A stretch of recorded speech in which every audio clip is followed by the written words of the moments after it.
Hi friends, welcome back to Reva tasty kitchen. இன்றைக்கி நம்ம பார்க்க போகிற ரெசிபி என்னன்னு பார்த்தீங்கன்னா, பாசிப்பருப்பு லட்டு தான் பண்ண போகிறோம். இப்போ அதுக்கு தேவையான பொருள்லாம் என்னென்னன்றதை பார்த்துருவோம் வாங்க. நான் 1 கப் அளவுக்கு பாசிப்பருப்பு எடுத்துருக்கிறேன். நெக்ஸ்ட்டு அதே கப் அளவுக்கு 1 கப் சர்க்கரை, 1/4 கப்புக்கும் கொஞ்சம் கூடுதலாக நெய், நெக்ஸ்ட்டு முந்திரி, ஒரு 1/2 ஸ்பூன் அளவுக்கு ஏலக்காய் தூள் எடுத்துருக்கேன். இதை இப்போ எப்படி செய்யலான்றதை பார்த்துருவோம் வாங்க.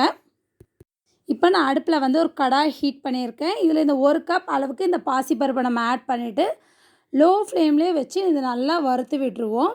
நம்ம சேனலை ஃபஸ்ட் டைம் பார்க்குற வியூவர்ஸாக இருந்தால் நம்ம சேனலை மறக்காமல் சப்ஸ்கிரைப் பண்ணிக்கோங்க.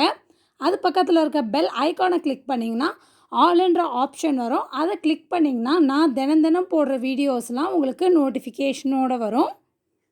இந்த பாசிப்பருப்பு பார்த்திங்கன்னா ஹெல்த்துக்கு ரொம்ப நல்லது. பொதுவாக இதில் ஏதாவது குழந்தைங்க செஞ்சு கொடுத்தா சாப்பிட மாட்டாங்க. இது மாதிரி நீங்கள் லட்டு மாதிரி பிடிச்சி கொடுத்தீங்கன்னா ரொம்ப ஹெல்த்தி. அதோடு இல்லாமல் இதில் நெய், முந்திரி பருப்பு எல்லாமே ஆட் ஆகுது. அதனால் இது ரொம்ப ஹெல்த்தி. இப்போ பார்த்திங்கன்னா நல்லா லோ ஃப்ளேம்லேயே வச்சு இது நல்லா செவக்க வந்துருச்சு. இப்போ இந்த டைமில் நான் அடுப்பு ஆஃப் பண்ணிவிட்டேன்.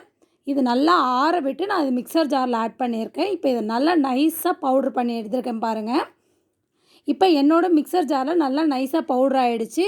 சப்போஸ் சில மிக்சர் ஜார்லாம் பார்த்திங்கன்னா கொரகொரப்பாக அரைப்படும். அப்படி அரைப்படுறவங்க அதை நல்லா சலித்து எடுத்துகிட்டு இன்னொரு தடவை நல்லா அரைச்சி எடுத்துகிட்டு யூஸ் பண்ணுங்கள். அப்போ தான் அந்த லட்டு நல்லா வரும்.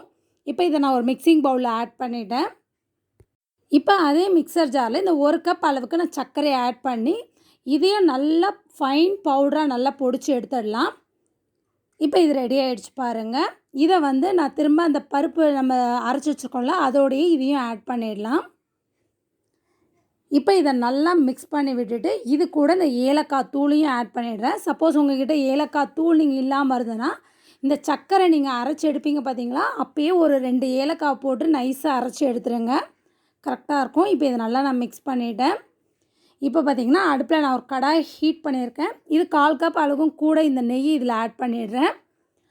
நெய் நல்லா ஹீட் ஆக விட்டு இது கூட இந்த முந்திரி பருப்பு இதை ஆட் பண்ணி லோ ஃப்ளேம்லேயே வச்சு வறுத்து எடுத்துருவோம்.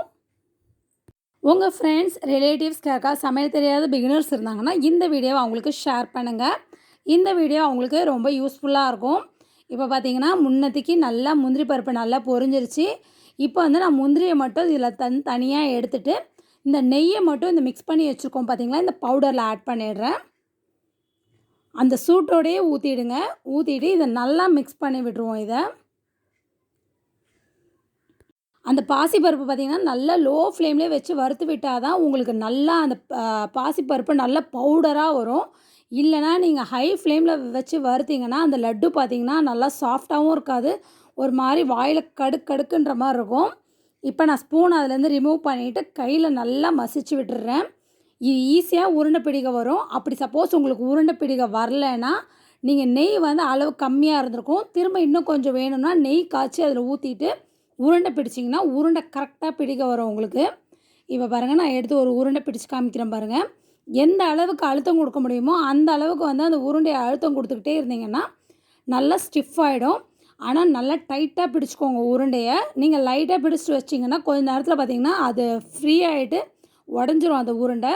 இது கூட நான் ஒரு முந்திரி பருப்பை வச்சு இதோடு நல்லா ப்ரெஸ் பண்ணி விட்டுறேன் பாருங்கள். பார்த்திங்கன்னா சூப்பராக ரெடி ஆகிடுச்சு பாருங்கள். எந்த அளவுக்கு நம்ம அழுத்தம் கொடுக்குறோமோ அந்த அளவுக்கு அது நல்லா டைட்டாக க்ரிப்பாக நல்லா சர்க்கரை நெய்யோடு நல்லா பிடிச்சிக்கும். இப்போ இதை நான் ஒரு பிளேட்டில் எடுத்து வச்சு காமிக்கிறேன் பாருங்கள். இதே மாதிரி நான் இன்னொரு உருண்டையும் உருட்டுறேன். இதே மாதிரி லட்டு ரெசிபீஸ்லாம் நான் நிறையா போட்டிருக்கேன். அந்த வீடியோவோட லிங்க்கெல்லாம் என் டிஸ்கிரிப்ஷன் பாக்ஸில் கொடுக்குறேன், அதை பார்த்துக்கோங்க. இந்த தீபாவளிக்கு உங்களுக்கு நிறைய லட்டு வீட்டில் செஞ்ச மாதிரி இருக்கும். அதனால தான் அந்த லிங்க்கை பார்த்துக்கோங்கன்னு சொல்கிறேன். இப்போ இன்னொரு உருண்டையும் நான் உருட்டி எடுத்துட்டேன் பாருங்கள். எந்த அளவுக்கு அழுத்தம் கொடுக்குறோமோ அந்த அளவுக்கு சூப்பராக வரும். அவ்வளோதான், ரெடி ஆகிடுச்சு பாசிப்பருப்பு லட்டு. ட்ரை பண்ணி பாருங்கள். ட்ரை பண்ணி பார்த்துட்டு கமெண்ட் பண்ணுங்கள். என்னோடய வீடியோவை லைக் பண்ணுங்கள். மறக்காமல் உங்கள் ஃப்ரெண்ட்ஸுங்களுக்கெல்லாம் ஷேர் பண்ணுங்கள்.